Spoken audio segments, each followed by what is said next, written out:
চা খাওয়ার কথা বলে একজন প্রমিনেন্ট সিনিয়র ইনফ্লুয়েন্সার বাসার নিচে নামাইছে, আমাকে এখানে একটা ট্র্যাপে ফেলতে চাইছিল।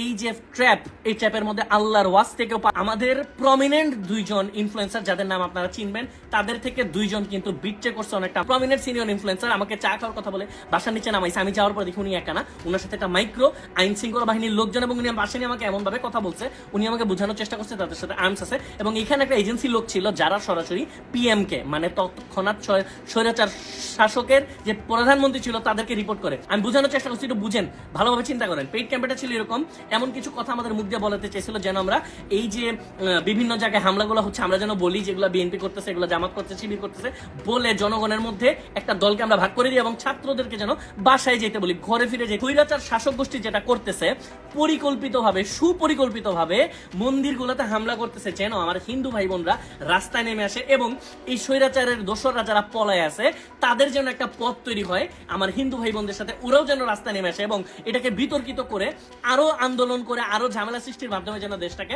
বিশৃঙ্খল করে দেওয়া যায়। এবং এইটা তাদের একমাত্র উদ্দেশ্য। এই উদ্দেশ্যকে কোনোভাবেই লেজিট বান্দার যে ম্যানেজার আইমান, নিয়ন এনন, আমরা 4-5 আমরা বসছিলাম, আমরা বসে বলছিলাম এই সিচুয়েশন, আমরা ডিসিশন নিছিলাম আমরা কেউ বাসায় থাকবো না, আমরা প্রয়োজনে পালায় যাবো, তারপরেও দেশের সাথে, ছাত্রদের সাথে, ছাত্রদের রক্তের সাথে আমরা বেইমানি করবো না। আমরা আমাদের সিচুয়েশন দেখেন, আমাদের কি হয়েছে আমরা জানি। আমার আম্মু একটা রাত ঘুমাইতে পারেনি, আমি একটা রাতও বাসায় থাকতে পারিনি।